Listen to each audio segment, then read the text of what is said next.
Predurčilo osud. Hoci túžil byť športovcom, neunikol rodinnej tradícii a dnes je súčasťou známej talianskej dizajnérskej firmy. Hovorím o mladom Giovannim Alessim, ktorý nemá ešte ani 30 rokov, no už patrí medzi popredných kreatívcov firmy svojho prastarého otca.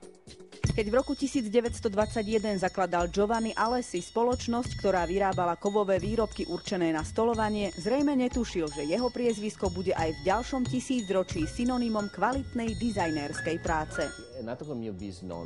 Začal to môj prastarý otec a od 35.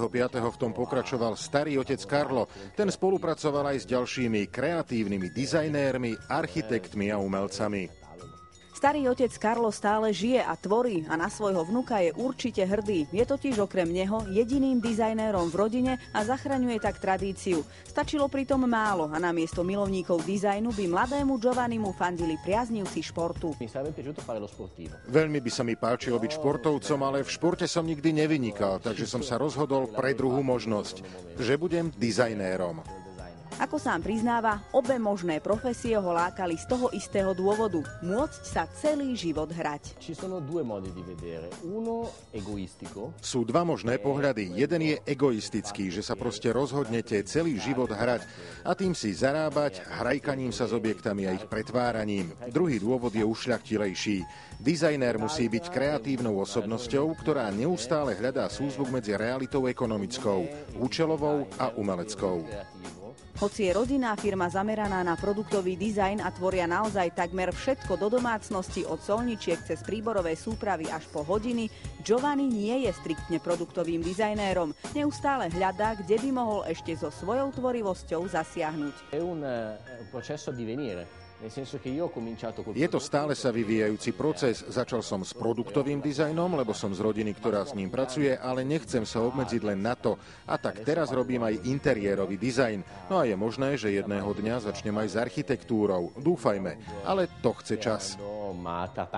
Podľa Giovanniho tvorivosť zaväzuje. Každý produkt, ktorý vyjde z rúk kreatívneho človeka, je zároveň aj posolstvom.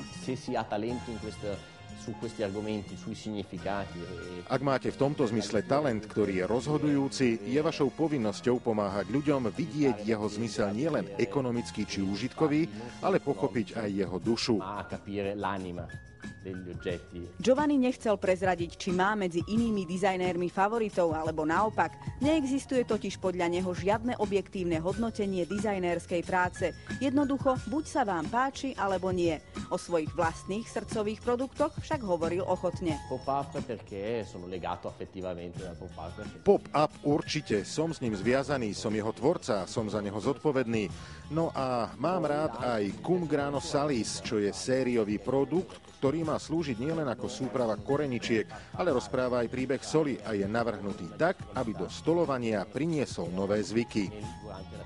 Elegantné línie vysokoleštenej oceli, jemný porcelán, ale aj divoké umelohmotné postavičky. Či ste priaznivcom konzervativizmu alebo divokej nonkonformity medzi dizajnérskymi kúskami z dielne talianskej rodiny by ste si vybrali. Ak navyše preferujete skrytý zmysel, nech sa páči. A me personalmente ha colpito perché mi ha introdotto. Podľa mňa sú hitmi a najlepšími produktmi tie, ktoré hneď na prvý pohľad neprezradia, na čo sú určené. Ich účel treba hľadať a práve to hľadanie a následné prekvapenie. To je to geniálne. Život je úžasný, ak sa obklopíte predmetmi, ktoré vás inšpirujú. To tvrdí Giovanni. A ako vidno na jeho práci, jeho byt musí byť takýmito predmetmi priam preplnený. Z dnešného exkluzívu je, myslím, celkom zrejmé, že dizajn neznamená len strohé línie a klasické štýly. Dizajnérske kúsky môžu vyzerať aj poriadne uletene a stále si pritom zachovať výnimočnosť. Celkom špecifické miesto v tomto smere má vo svete aj značka Alessi. Možno si aj vy pod pojmom dizajn predstavíte niečo takmer nedosiahnuteľné. Produkt, ktorý si môže dovoliť len hrstka vyvolených, či tvary, ktoré sú vrcholom elegancie a luxusu. To by však odporovalo podstate práce dizajnéra. A zdá všetci sú totiž večnými deťmi s neobmedzenou fantáziou. Vytvárať dizajnérske kúsky je hra. Je to, ako by ste boli dieťaťom, ktoré sa hrá s vecami. Je to náš spôsob, ako ostať hravým a veselým po celý život. Samozrejme to, čo dnes dizajnéri vyvádzajú, by si Giovanniho prastarý alebo starý otec len ťažko dovolili. Konformita je však dávno preč a preto ako v móde, tak aj v produktovom dizajne platí, že byť iný sa počíta. Často pritom môže ísť dizajn na úkor použiteľnosti produktu.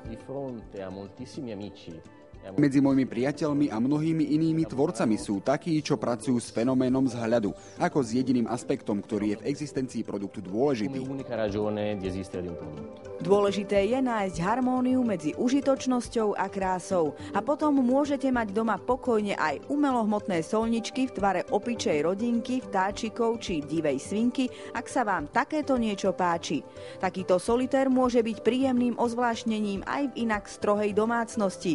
Poukáže na to, že majiteľ v sebe predsa len kúsok dieťaťa a hravosti stále má.